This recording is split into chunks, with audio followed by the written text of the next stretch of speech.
Iran और Israel के बीच जंग एक बार फिर से भयानक होती जा रही है। इजराइल के हमले के बाद ईरान ने फिर से एक बार इजराइल पर 100 से ज्यादा मिसाइलें दागी, जिसके बाद इजराइल के हाइफा और तेल अवीव में कोहराम मच गया। जहां तक नजर गई वहां सिर्फ तबाही का ही मंजर नजर आया। ईरान ने इस हमले में हाइफा पावर प्लांट को निशाना बनाकर तबाह कर दिया। वहीं इजराइल ने भी ईरान पर फिर से एक बार करारा पलटवार किया, जिसमें ईरान के खुफिया प्रमुख के मारे जाने का दावा किया गया। इजराइल के हमले में अब तक 200 से ज्यादा ईरानियों की जान चली गई है।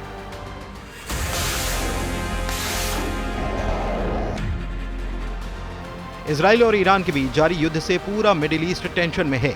पश्चिम देश भी हालात पर नजर बनाए हुए हैं, तो अमेरिका भी ईरान की एक गलती पर टकटकी नजर लगाए बैठा है। यानी कि अगर ईरान ने एक गलती की तो उसे ट्रंप का गुस्सा भी झेलना पड़ सकता है। ईरान से युद्ध के बीच इजराइल का बहुत बड़ा दावा हुआ है। जारी युद्ध में अब तक ईरान ने इजराइल पर 370 से ज्यादा मिसाइलें दागी हैं। ईरान ने इजराइल पर अब तक 11 बड़े हमले किए। इजराइल पर ईरान ने 100 से ज्यादा ड्रोन हमले किए। अमेरिकी बेस पर भी हमला हुआ है। इराक में अमेरिकी एयरबेस पर हमला ड्रोन अटैक के जरिए किया गया। खबरों के मुताबिक ईरान में अमेरिकी सैन्य अड्डे एन अल असद पर 3 ड्रोन दागे गए हैं। अमेरिकी अधिकारियों ने पुष्टि की है कि सभी ड्रोन मार गिराए गए। अमेरिकी एयरबेस पर हमले को नाकाम कर दिया गया, लेकिन हमले की जिम्मेदारी अब तक किसी ने नहीं ली। मुमकिन है ईरान समर्थक शिया मिलिशिया लड़ाकों ने ड्रोन स्ट्राइक की हो, लेकिन ईरान कभी नहीं चाहेगा कि इस हमले के आरोप उस पर लगें, क्योंकि ट्रंप ने धमकी दे रखी है कि अगर अमेरिका का एक भी सैनिक खाड़ी में मारा गया तो वो पूरा ईरान जलाकर रख देंगे। ईरान पर इजराइल के हमले की तारीफ कर चुके ट्रंप इसी इंतजार में बैठे हैं कि ईरान कोई गलती करे और अमेरिका युद्ध में खुलकर सामने आ सके। हालांकि ट्रंप फिलहाल वेट एंड वॉच के मूड में हैं, क्योंकि इजराइल को अच्छी खासी कामयाबी मिल चुकी है। ईरान की सैन्य लीडरशिप में गिने चुने दुश्मन ही अब इजराइल के निशाने पर हैं। नेतन्याहू ने अब तक जिन दुश्मनों का सफाया किया और आगे किन लोगों का नंबर है, उन्हें भी आपको जानना जरूरी है।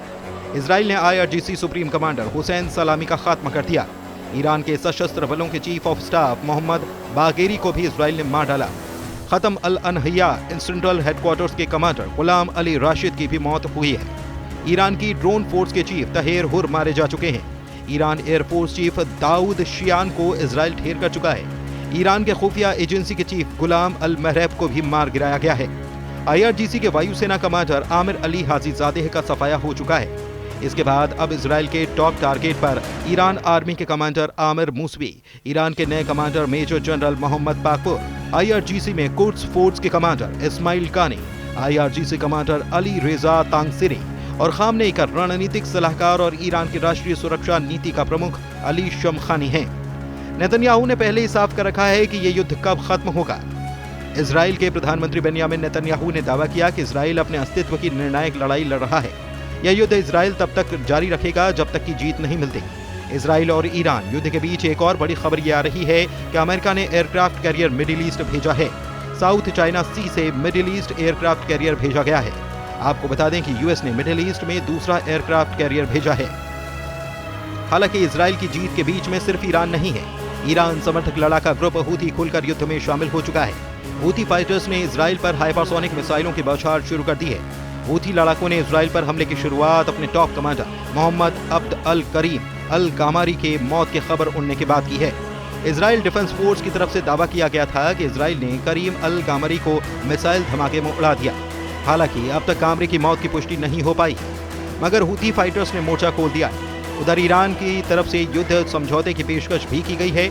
ईरान के विदेश मंत्री ने इजराइल से युद्ध को दूसरे देशों में फैलने से पहले हमला बंद करने की धमकी दी है। ईरान और इजराइल के बीच जारी युद्ध के बीच इजराइल के प्रधानमंत्री नेतन्याहू ने अपने बेटे की शादी को टाल दिया है। बेटे अबनेर नेतन्याहू की शादी तय तारीख पर होनी थी, लेकिन सैन्य हालात और सुरक्षा अलर्ट के चलते आखिरी समय में शादी समारोह को टालना पड़ा। हालांकि शादी की जगह पर सख्त सुरक्षा के इंतजाम थे, लेकिन देश भर में छाए खतरे के माहौल के चलते नेतन्याहू परिवार को ये अहम फैसला लेना पड़ा। जहां पर ईरान में इजराइल की सेना लगातार तबाही मचा रही है, तो वहीं पलटवार करते हुए ईरान ने इजराइल पर अब तक 300 से ज्यादा मिसाइलों से हमला किया है। उधर ईरान के विदेश मंत्री अब्बास अराक्ची का दावा है कि ईरान युद्ध को तब तक बढ़ाना नहीं चाहता जब तक कि ये हम पर थोपा न जाए। हम नहीं चाहते कि यह संघर्ष दूसरे देशों तक भड़के। असल बात यह है कि ईरान ट्रंप के डबल गेम में फंस चुका है। प्रेसिडेंट ट्रंप पर्दे के पीछे रहकर इजराइल को फुल सपोर्ट दे रहे हैं। अमेरिकी हथियारों के दम से इजराइल युद्ध में बढ़त बना चुका है। ऐसे में ईरान खाड़ी में मौजूद अमेरिका के दोस्त देशों पर हमले का जोखिम मोल ले सकता है। ईरान की मिसाइलें अगर किसी भी अमेरिकी सैन्य अड्डे पर गिरी तो अमेरिका युद्ध में डायरेक्ट एंट्री ले लेगा। ट्रंप यही चाहते हैं कि ईरान गलती करे और फिर सुपर पावर मनमानी पर उतर आए। ऐसे हालात में ईरान का युद्ध में ज्यादा दिन तक टिके रहना आसान नहीं। युद्ध में जीतना तो बहुत दूर की बात है, ईरान को जान बचाने के रास्ते भी तलाशने होंगे। ईरान का चीन और रूस से सीधे संपर्क में रहना ही सबसे बेहतर रास्ता है।